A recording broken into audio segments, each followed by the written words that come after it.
Pascal Entraîneur devient l'anti-coach.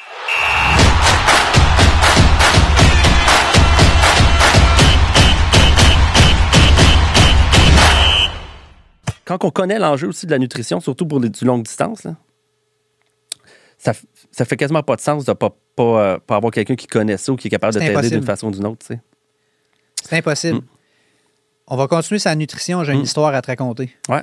C'est vraiment drôle. Fait que on va l'appeler pour les besoins de la cause le gros Tim. OK. Fait que premier double Ironman, Virginie 2013, la veille de la course. OK. Moi, j'ai eu mon premier entraîneur qui est Didier, le gars qui a fait 33 Ironman en 33 jours à Laval. S'il écoute mon podcast, je le salue. Il m'avait coaché, tu sais, pour la nutrition, savoir qu'est-ce que lui mangeait quand il faisait du long. Fait que j'ai commencé à apprendre de lui, tu sais. Puis après ça, j'ai fait mes erreurs, mes essais. Tes essais. Qu'est-ce qui est bon avec toi pour ton corps. C'est ça. Qu'est-ce qui marche bien pour moi. Puis la veille de la course, on est acheté 200$ de nourriture pour l'événement. OK. Il y avait de toutes sortes de choses. Il y avait du craft dinner en portions individuelles. C'est ça que tu me disais, ben ouais. Il y avait des nouilles ramen, il y avait du 7-Up, du Coke, des affaires avec du sucre, des affaires pas de sucre. Écoute, il y avait du pablum de riz pour les bébés aux fraises avec de la compote de pommes. Il y avait... Name it, là, je mangeais des roulés de jambon, du ragoût de boulettes, des penne arrabbiata. C'est name it, là. Là, on arrive la veille, OK, de l'événement. Ils font toujours... Steve, l'organisateur, fait toujours un souper de pâtes la veille. Puis dans le souper de pâtes, mais là, c'est là que tu rencontres les autres athlètes. Parce qu'on s'entend que sur ce genre d'épreuve-là, il n'y a pas 2500 athlètes comme au Ironman. Ouais. Il y en a 20. Et tout le monde se connaît. Ouais. Tout le monde vient qu'à se connaître. Tu comprends? Fait que tu fais connaissance avec tout le monde. Puis là, ben, c'est le fun. Je trouve ça cool. Tu soupes avec le monde, puis là, tu apprends à les connaître. Puis là, tu as le gros Tim qui est là. Je l'appelle le gros Tim parce qu'il n'est pas gros, mais il est musculaire. Là. C'est comme... C'est un petit monsieur muscle, un petit toxon, là, avec, tu sais, il est vraiment musculaire. Puis c'est un Australien. Puis lui, il vient de l'Australie pour venir faire le double Iron. OK. Un projet. C'est un projet. Puis là, il commence à nous donner son CV, tu sais. Puis ça aussi, il faut que tu fasses attention. Parce que tu penses que les autres sont bien meilleurs que toi. De par qu'est-ce qu'ils ont fait. Mais ça, là, c'est fuck all. Ça veut rien dire. Ça veut absolument rien dire. Puis il y en a qui avaient, je les avais tous étudiés, il y en a qui avaient des CV, mon ami, là. C'était extraordinaire. Fait que j'avais pas la chienne, mais j'étais curieux. Puis là, on commence à parler avec le gros Tim, puis je dis, tu sais, toi qui as couru le 350 000 dans le pôle Nord, parce qu'il avait fait ça, tu manges quoi? Fait que là, il me dit en anglais, tu sais. Il dit, tu sais, les vers de terre en bonbons, là. Ouais. Je mange ça. OK. Puis? Quoi d'autre? Il dit, je mange juste ça. Ben non. Hein? Ça n'a pas de sens. Là, je dis, moi, je passe à côté de ma vie, man. C'est sûr que je me rends pas au bout de la ligne. J'ai acheté 200$ de bouffe à l'épicerie mouillère. Puis là, j'aurais pu juste me fucking acheter des vers de terre, là. C'est ça que t'es en train de me dire? Hey, ça faciliterait, là. Tu sais? Mais c'est pas ça. Le gros Tim s'est pas rendu en bout de ligne. Non, hein? c'est sûr. Le gros Tim, je sais pas comment il a fait, le gros Tim, pour courir 350 000 dans l'Arctique, là. Mais je veux dire, puis on avait beau y offrir, là, parce que c'est une petite communauté, mais c'est une communauté qui s'aide, hein. Fait que, tu sais, nous autres, on veut performer, mais ben, là, je m'inclus là-dedans comme si j'étais encore là-dedans, mais on voulait performer ces choses-là, mais jamais au détriment d'un autre athlète ou de sa santé. Fait que ma blonde, dans le temps, lui offrait du bouillon de poulet, de la soupe, de la nourriture. Il prenait rien. Il voulait rien savoir. T'sais. Il a même été jusqu'à me dire, il dit, ouais, le vélo, il dit, moi, j'ai emprunté le vélo à quelqu'un pour venir faire le bike. Parce qu'il dit, je fais pas de vélo d'habitude. Non, il sort de où? Il sort d'Australie, ça, c'est correct. Là, il sort, d'après moi, des bayous de l'Australie, là, je sais pas. Là. Du Outback, là, je sais pas. Mais le gros Tim s'est pas rendu au bout, là.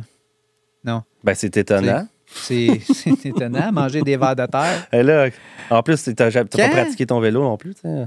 Quand tu fais du ultra-distance, je sais pas si tu vas être d'accord avec moi, moi, en tout cas, ça a été une révélation, c'est vraiment là que tu comprends la nécessité de qu'est-ce que tu te mets dans la bouche, ton gaz. C'est ce que tu vas avoir. Oui, exact. Moi, c'est vraiment là que je l'ai vu parce que le demi-iron, tu peux vivre sur du temps emprunté au niveau calorique.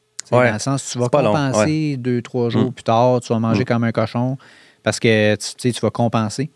Mais quand tu pars pour 10 heures, 12 heures, 15 heures, 20 heures, 30 heures, 40 heures, 50 heures, impossible. Tu peux pas vivre sur du temps emprunté. Mon coach m'avait dit, moi, le moment où tu n'es plus capable de t'alimenter, c'est le début de la fin. Puis c'est vraiment, vraiment, vraiment, vraiment ça. Fait qu'il faut que tu peux pas manger n'importe quoi, n'importe quand. Puis peut-être que tu peux nous en parler, comment tu as géré ça à Cozumel. Mais à un moment donné, c'est facile. Moi, j'ai fait une grosse erreur à Cozumel, par contre. Vas-y donc. Parce que, tu sais, dans mes entraînements, ça va bien, puis j'ai pas peur de manger. Tu sais, ça va super bien, pour vrai.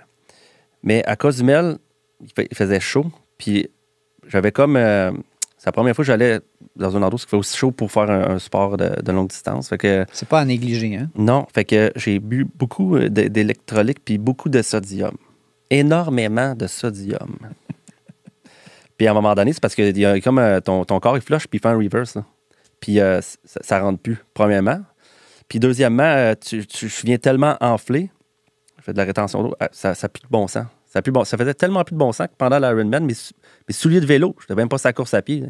Souliers de vélo, ne faisaient plus. Ça ne fitait plus dans tes pieds. Non. Tu avais des pieds de catin. J'avais des pieds de catin. Il a fallu que j'arrête, j'ôte mes souliers, puis là, je n'étais plus capable de mettre le pied au sol. Parce que écoute, ça me faisait trop intense, la douleur. J'ai attendu 15 minutes. Là, j'avais mes semelles dedans. J'ai pris mes semelles. Je les ai jetées. Je me suis rentré le pied dedans. Puis j'ai écarté mon soulier. Je l'ai sûrement brisé, d'ailleurs. Juste pour essayer de créer de l'espace. Puis je suis reparti. Mais là, à ce moment-là, tu m'aurais dit, ah, t'as un marathon à faire. Là, pour l'instant, c'est impossible. C'est pas possible. Okay. J'avais tellement les pieds enflés, ça n'avait pas de sens. Puis là, tu sais, c'est parce que ça fait mal aussi. Là. Mais puis là, comme tu dis, de toute façon, là, je m'en allais d'un ravito à un autre. Je vais me rendre au prochain ravito, je vais voir comment ça va, puis la patente. Sauf que là, à partir de ce moment-là, là, déjà, juste manger, ça commençait déjà difficile. Ouais. J'étais rendu à 120 km. Mais physiquement, puis mentalement, j'étais en forme. Ça allait. Ça allait super bien. Fallait que tu gères des bobos. Ah ouais, genre des petits bobos. J'ai continué jusqu'à la course à pied, puis ça s'est comme résorbé là, pour la course à pied. Mais à partir de la course à pied, là, j'ai pris une slip de petit Gatorade là, qui donne sa course à pied. Là. Si j'en prends un autre, je la vomis. C'est simple. Là. Ça rentre plus. Ça rentre plus pas en tout. Mais là, il me reste un marathon à faire. T'sais. Fait que la seule chose que j'ai été capable d'ingérer, c'était de l'eau. Puis même l'eau, je me suis forcé. Je me disais, au pire, je vomis de l'eau. T'sais. Par principe, je peux pas rien prendre pantoute. T'sais. Mais ça allait bien, puis je faisais exprès. Parce que ça, je te dis, j'étais comme, j'aurais pu pousser, j'aurais pu courir plus vite, mais je me disais, ça me donne à rien parce que je peux pas dépenser l'énergie que j'ingère pas. Parce que je suis rendu là dans la course. Parce que là, ce que j'ingère, tu sais. Là, il y en a beaucoup qui vont nous écouter, là. Puis qui vont dire, hey, le gros, là, tu trouves pas que c'est pas bon pour ta santé? Parce que, non. Ah ouais, effectivement. C'est ça. Puis la réponse à ça, c'est pas noir puis c'est pas blanc, tout ça. Tu travailles fort, tu sais dans quoi tu t'embarques et il faut que tu comprennes que quand tu te lances dans un ultra distance, tu vas gérer un projet. Tu gères tout le temps un problème, il y a tout le temps quelque chose à gérer. C'est ça. C'est un projet global. Tu le solutionnes, ouais. Puis là-dedans, tu vas avoir des problématiques. Fait que moi, je dis tout le temps, tu vas vivre une mini-vie là, pendant ton projet. Ouais, c'est exactement ça. Tu vas avoir des difficultés, tu vas avoir des moments d'euphorie. Il faut que tu les gères. Autant les moments d'euphorie, pas que tu te donnes trop, parce que tu pognes un flow, puis ça va bien. Autant que tu vas avoir des bobos qu'il faut que tu règles. Exact. Ça, là, puis dans ton discours, là, faut pas... Parce que, l'abandon n'est pas là. Non, il est inexistant. C'est comment je fais pour solutionner ça. Puis, exact. Puis avec l'expérience, j'aurais pu courir, là. Parce que, tu sais, j'aurais pu courir au moins le premier demi-marathon, là, one shot. Mais là, je sais que je suis pas capable d'ingérer. Puis là, on court en débuilding, puis il fait 30, là. il fait 32, puis il fait chaud, là, tu sais. Il y en a qui sont à genoux sur le bord, là, puis ils sont déshydratés. Fait que là, moi, je regarde ça, puis je me dis, si moi, je fais pas attention, logiquement, c'est probablement ça qui va m'arriver. Fait que j'ai joué d'intelligence avec ce que j'avais là, dans le moment. Exact. Fait que j'ai juste me suis économisé. Tu solutionnes. J'ai solutionné. Maintenant. Exactement. D'une erreur de bonne erreur, parce que cette partie-là, je la connaissais pas, tu sais. Mais là, je l'ai appris, là, je la sais, tu sais. Fait que, je ferais les choses différemment, mais pas tu sais, c'était pas si pire que ça, là. Ça allait super bien. Puis j'ai fini, j'étais une petite déshydratation, mais j'ai bu du bouillon de poulet, puis j'étais bien correct, là, tu sais. C'était pas...